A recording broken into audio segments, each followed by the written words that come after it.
Live from downtown Detroit, Local 4 News at 5 starts now. Three big stories we're following at this hour. First up, a worker dies on the job at Little Caesars Arena.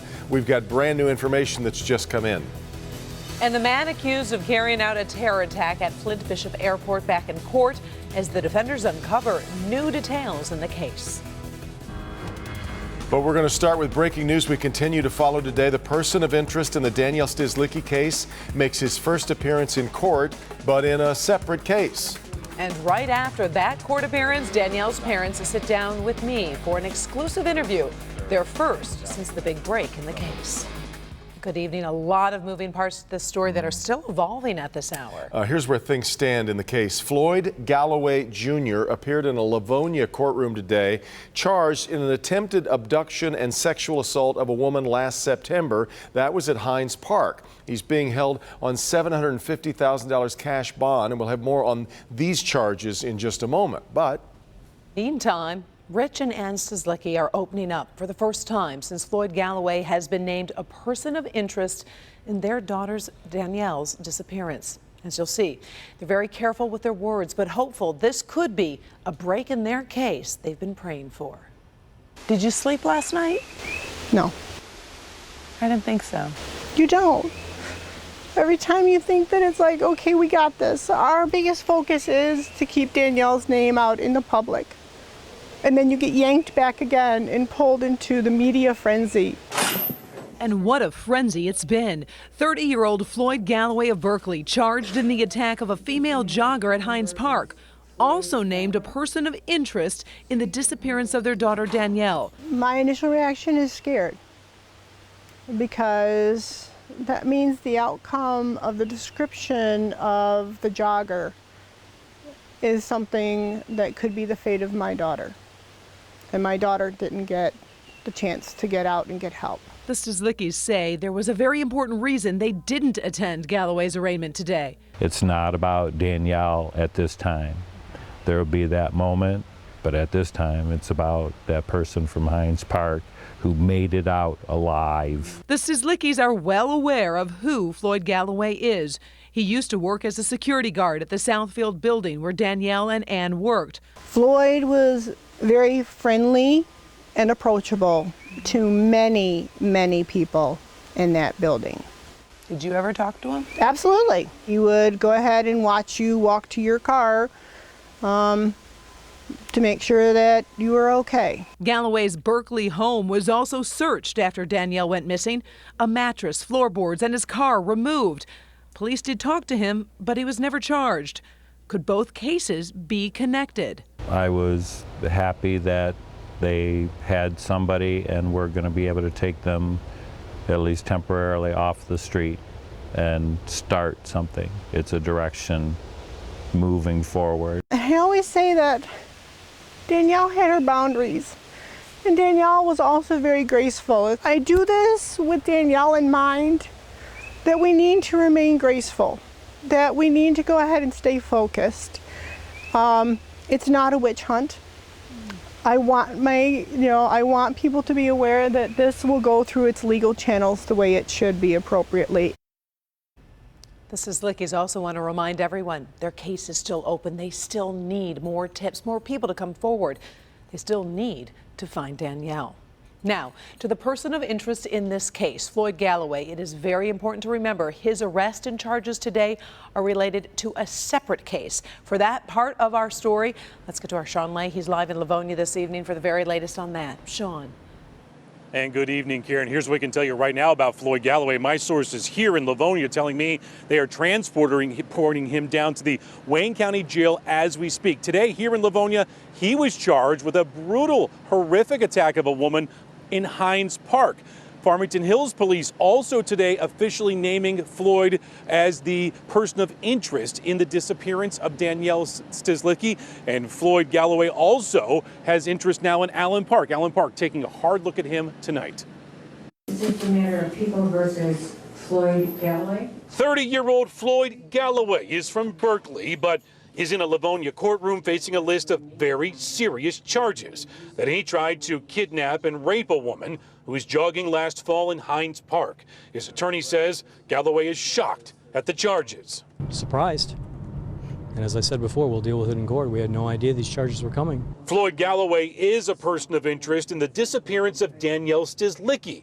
Galloway worked security at Stislicki's job at MetLife in Southfield. Farmington Hills police have been searching for Stislicki, and they searched Galloway's Berkeley home for evidence. Tonight, Farmington Hills police reveal, quote, the combined evidence collected from both investigations led Livonia police to arrest Floyd Galloway Jr. for the attempted sexual assault in Livonia.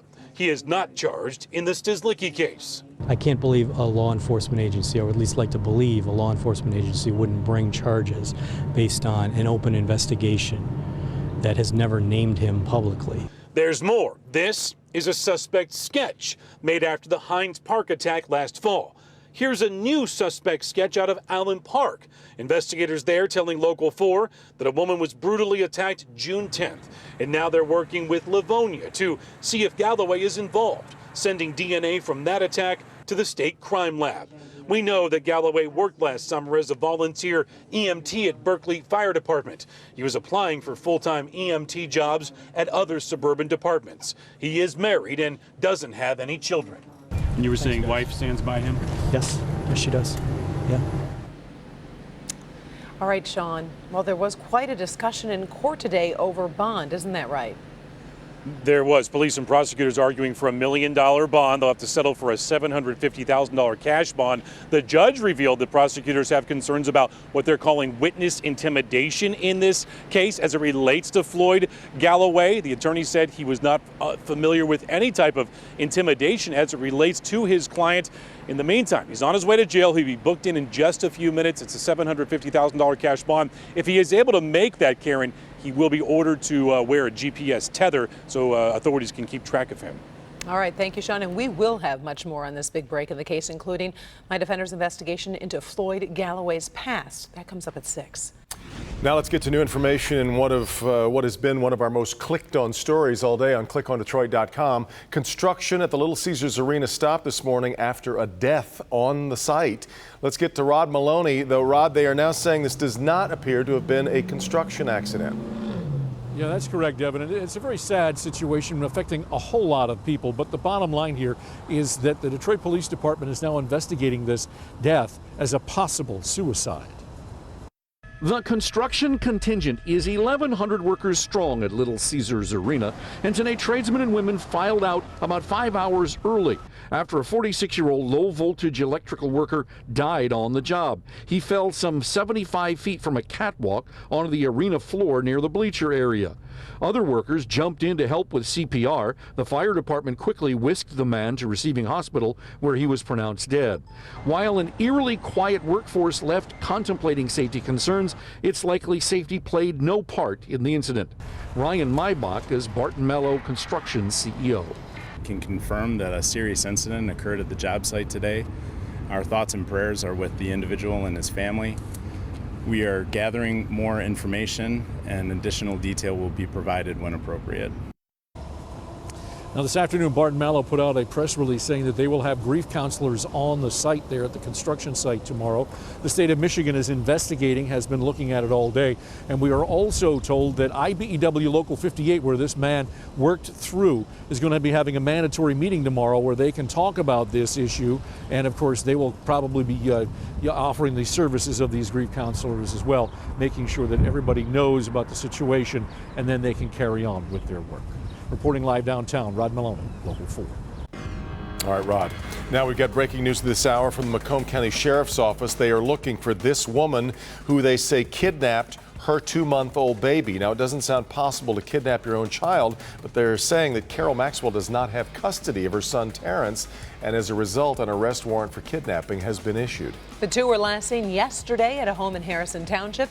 Investigators say Carol Maxwell does not have a car. Anyone with information is asked to immediately call police. Now to Flint tonight, where alleged terror attacker Amor Fatui was back in federal court today. Defendant Kevin Dietz was in the court today, and Fatui was wearing a mask on his face in court, Kevin. Yeah, we were told that mask was for an illness, and even with that mask over his mouth, Fatui could be heard mumbling the same statement he made a week ago during the airport attack. The United States of America versus Amor M. Fatoui. Through a medical mask worn for an undisclosed illness, Amor Fatoui mumbled the words Allah Akbar, the same phrase he allegedly yelled 1 week ago at the Flint airport, where, according to police, he stabbed police officer Jeff Neville in the neck with a knife. Today was a detention hearing to determine if Fatoui could be out on bond pending trial. But before prosecutors could make a case to keep him locked up, Fatoui's attorney, Joan Morgan, told the judge he will voluntarily stay incarcerated. I thought that although his personal factors absolutely lended themselves to bond, the nature of this offense and the fact that he does not have ties to the state of Michigan would result in a finding of detention by the court. In addition to being charged with a vicious crime where witnesses and security cameras document the airport knife attack, Fatoui has a hold on him by immigration, so his chance of being released today was zero. The judge asking if he understood that he was consenting to staying behind bars without the government proving the need. Mr. Fatoui, you've heard the representations of your counsel that you are consenting to detention. Is that correct? Yes, I do. All right. In that case, I'm going to order that you be detained. Fatoui's eyes darted around the courtroom as he left, but he said nothing. He was escorted out, chained at the wrists and ankles. And Fatoui will be back in court on July the 5th for a preliminary exam where we expect to find out much more about if the FBI was able to link him to terrorist organizations. Kevin Dietz, Defenders. All right, thank you, Kevin. Much more ahead here at 5. Nick. A horrifying drunk driving crash in Warren last year that killed a father of 4. Today, the person behind the wheel who caused it begged for forgiveness. I'm so sorry. There's an accident. I'm sorry. I'm Nick Monticelli. We'll tell you exactly how long Monica Lacey is going to spend in prison. All right, Nick, also new information coming to light in court. What we're learning about the sale of a pair of Air Jordans that ended up costing a Detroit teenager his life. Here's Ben. Devin, June almost over, and that means our 4th of July holiday just around the corner. Tonight, a few raindrops around, but things change dramatically in the next couple days. Doc? Well, the healthcare crisis affects everyone, but understanding how, well, it's no easy task. I'm Dr. Frank McGeorge. Coming up, what's actually in the latest proposal and how it could change healthcare for your family. Tonight, new at 6. The central figure in the Macomb County corruption case appears in federal court at 6. What prosecutors had to say about Chuck Rizzo and a very, very big house he built. Plus, the new option you now have here in Michigan when a police officer pulls you over and asks for your information.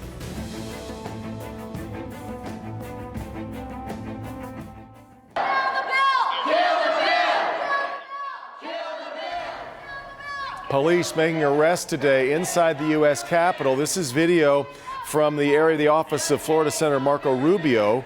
We have not been told yet how many people were taken into custody, but we know there were some arrests. And all day here on Local 4, we've been trying to help you get to the bottom of the battle over health care. A quick look at where things stand right now with the Senate proposal. Of course, yesterday, the Senate Republican leader, Mitch McConnell, announced a vote on the bill would be pushed back until after the July 4th holiday, not tomorrow, as was originally the design. That's happening because they don't have the votes to pass it. The GOP needs 50 votes to pass the bill. The tiebreaker would be Vice President Mike Pence. Right now, though, there are 9 Republican holdouts. Let's take a look. There are some notable names on this list, including Texas Senator Ted Cruz and Kentucky Republican Rand Paul, who has now released a list of 4 changes he's demanding be made to the bill. But the question is, if you make those 4 changes, do you lose Republicans on the other side of the scale? What is in the bill? For that, let's turn to Dr. Frank McGeorge here with a look at the nuts and bolts of 147 pages this go. Well, exactly, Devin. You know, and understandably, a lot of people have serious concerns. So we went out and talked to people around Metro Detroit. And here are some of the most common questions and answers as things stand right now. Well, I'm worrying about not being able to afford it. I think it should remain affordable for everyone. Affordability is huge. While the Affordable Care Act, or Obamacare, did many helpful things, there was a side effect many people with insurance experienced: increased premiums with increased deductibles and copays. The new proposals will have an effect on premiums. It's likely that the cost will decrease for younger people to entice them into buying insurance, but increase for people over 50.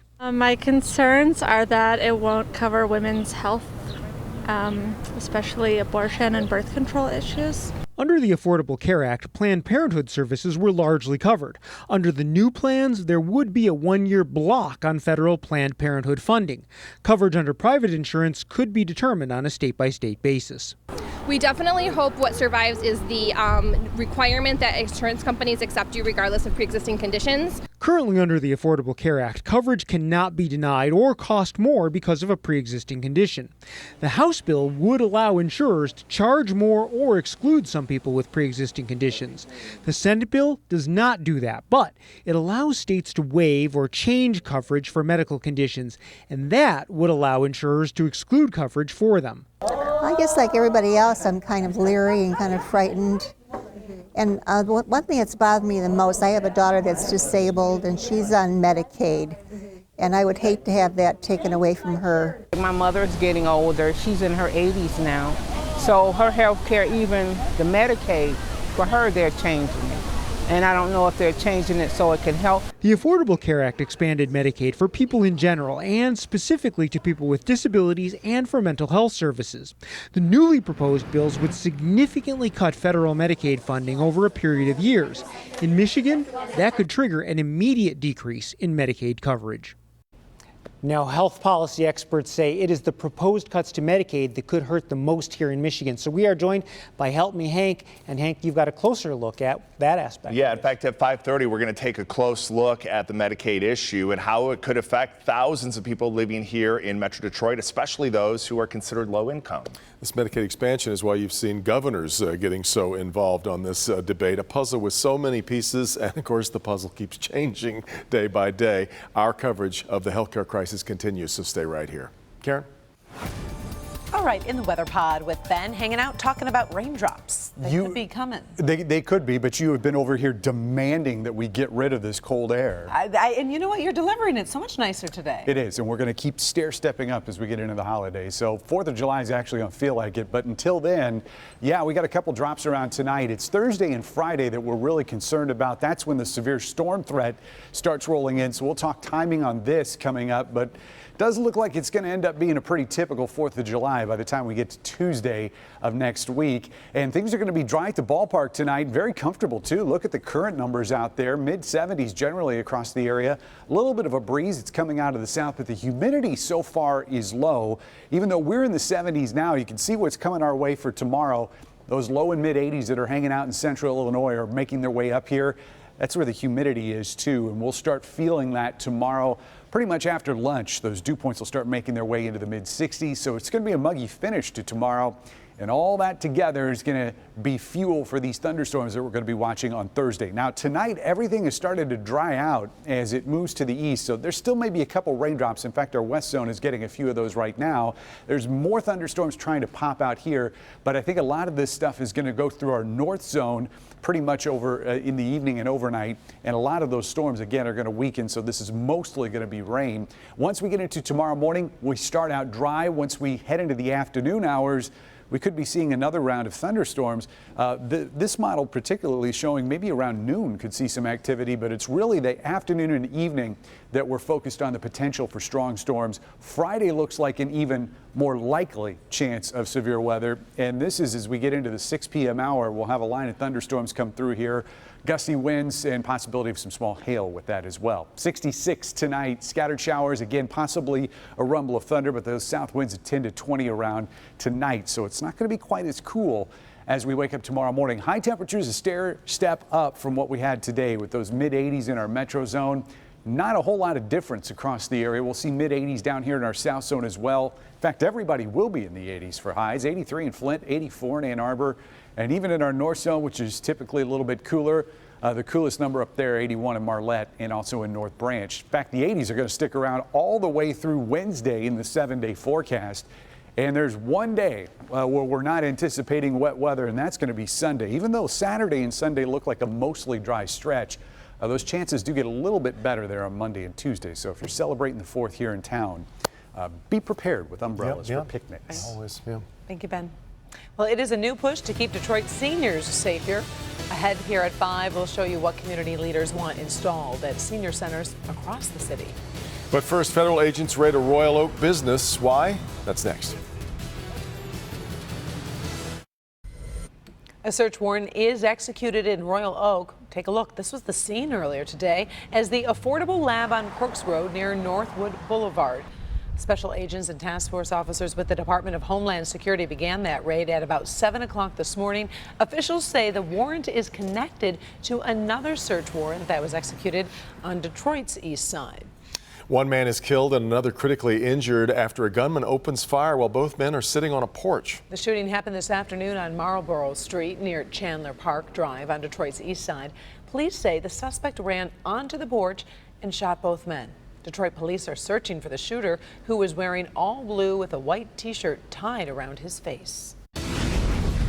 New at 5:30. A major break in the case. The feds say they've arrested the man who was the enforcer at the Victory Inn. And that's not all. Could your computer be next? A global cyber attack that started in Europe has landed here in the U.S. What it is and the one thing you need to look out for. Amal Clemens, a person pleading no contest to getting behind the wheel drunk, causing a horrible accident and killing a father of 4, finds out how long she'll spend in prison. We'll take you to the extremely emotional sentencing. It's dinner time. Live from downtown Detroit, Local 4 News at 5:30 starts now. I'm so sorry. I keep y'all in my prayers every day. I'm so sorry. It is. But sorry just wasn't enough. 2 families shattered as a woman is sentenced for killing a man while driving drunk. Halim Good was killed almost instantly last year after Monica Lacey got drunk and slammed right into the back of his car, going nearly 80 miles per hour. First responders said it was the worst crash they'd ever seen. Today, the last chapter in this case, as Lacey was sentenced for the crime. Nick Monticelli was in court as emotions came to a head. Honestly, emotional doesn't begin to describe what happened in court. The defendant, Monica Lacey, was almost overwhelmed at times, begging for forgiveness, and the family of the victim almost gave it to her. It was an accident. I deserve to be punished. I do. For the most part, Monica Lacey was an emotional wreck during her sentencing, breaking down a few times, but apologizing for getting drunk and killing Halim Good. I'm sorry. Your Honor, I'm sorry. I take full responsibility in my actions. I'm sorry he lost his life like this. The drunk driving crash happened in April of 2016 on 8 Mile near Ryan and Warren. Going 80 miles per hour, she slammed into the back of Good's car, which burst into flames, killing him almost instantly. The 65-year-old was married with 4 children. The judge reminded Lacey that at the time of the crash, she should have been home with her 7-week-old daughter. At 2 o'clock in the morning, you're not going 80 miles per hour drunk on 8 Mile, killing somebody. You're home with your 7-week-old baby, right? Before learning she'll spend 12 to 25 years in prison for killing Good, she begged his family to forgive her. I'm so sorry. I keep y'all in my prayers every day. I'm so sorry. And I didn't mean for it to happen. It was an accident. I learned my lesson. I'm sorry. And can you guys please just find a place in your heart to forgive me, please? I'm so sorry. I'll never be able to see him ever again. She will have another chance at life, and my father won't. Amal Clemens, Nick Monticelli, Local 4. Boy, since Lacey has been in jail since the accident, she has 11 years left of the minimum sentence. The 20-year-old Detroit man charged with shooting and killing a teen over a pair of Air Jordans will indeed stand trial. This decision came down just before a preliminary exam for Dante Ford wrapped up today. Ford is charged with felony murder in the death of 17-year-old Corey Harris Thomas earlier this month on Detroit's west side. Prosecutors say the teen had arranged to sell Ford a pair of Air Jordans. Well, during today's hearing, the 24-year-old man who went with the teen to meet Ford took the stand. He kept reaching for like his right pocket. I thought maybe it was a phone or something, but he kept making like a right hand movement. What was that he took out? He took out a gun. Ford is due back in court for a hearing coming up next month. One of the men accused of running a crime ring out of the now closed Victory Inn motel is in police custody. Investigators say Harold Nero, also known as Nephew, acted as an enforcer for the criminal organization. Paula Tutman live outside the Victory Inn motel along the Detroit-Dearborn border with more on his capture. Paula?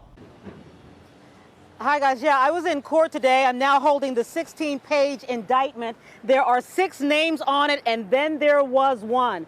Derek Denard Bell, believed to be the ringleader, the only one still at large the feds are looking for, but the guy they nabbed yesterday, they believe he was a pretty big fish in this operation. For months, he's been a face on a wanted poster, Harold LaShawn Nero, wanted as what feds call a pimp in the now defunct Victory Motel along Michigan Ave and the Dearborn-Detroit border. Wanted for horrific crimes of sex trafficking, drugs, guns, and overdose deaths, according to the feds. Today, he was in federal court, heavily shackled, scruffy, with a face fixed with anger at being caught. Facing a total of 5 charges. The first 3 amount to sex trafficking, the other 2 drug charges. The raid at the Victory Inn took place in January, where as many as 20 women were being forced into sex slavery and fed drugs in what's believed to be a torturous existence. An entire motel structure used as a brothel on a seedy strip of real estate. In all, there are 6 defendants. Derek Denard Bell, Jeanette Gago, who feds believe was the madam of the establishment, Shelby Lewis Avery, Terry Pruitt, Michael Anthony Rando, and today, Harold LaShawn Nero, who told the duty court magistrate that he needed a public defender. Tonight, he's being held without bond until his official arraignment Friday afternoon.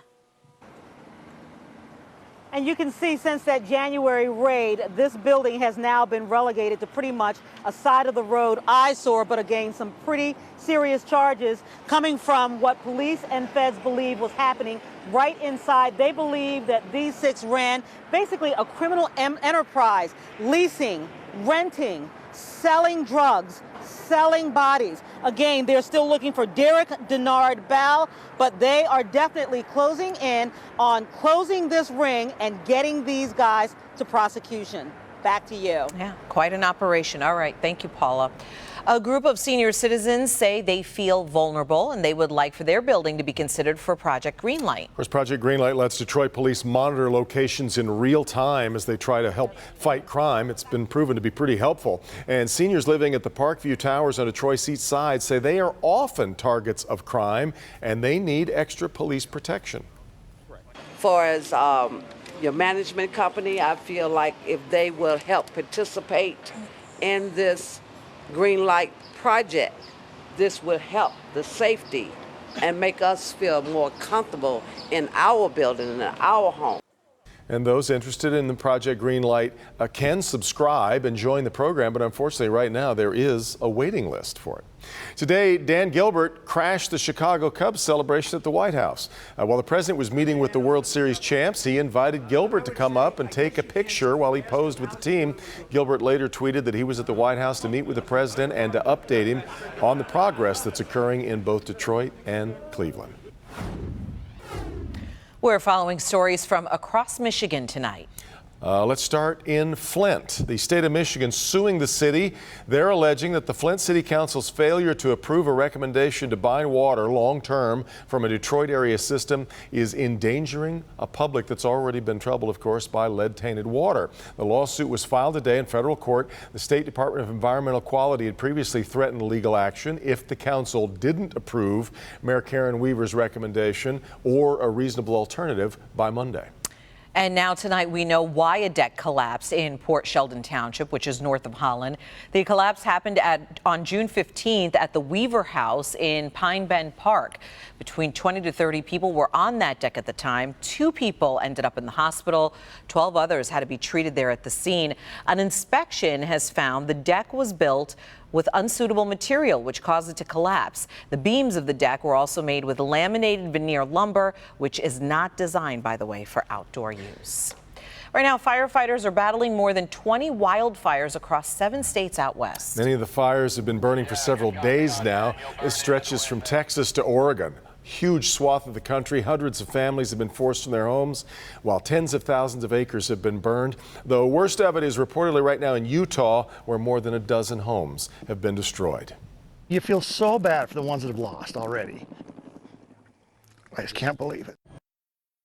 And they tell us crews are working around the clock nonstop, battling not just the fires, but also a heat wave and the gusting winds, which are only making the fires all that much worse.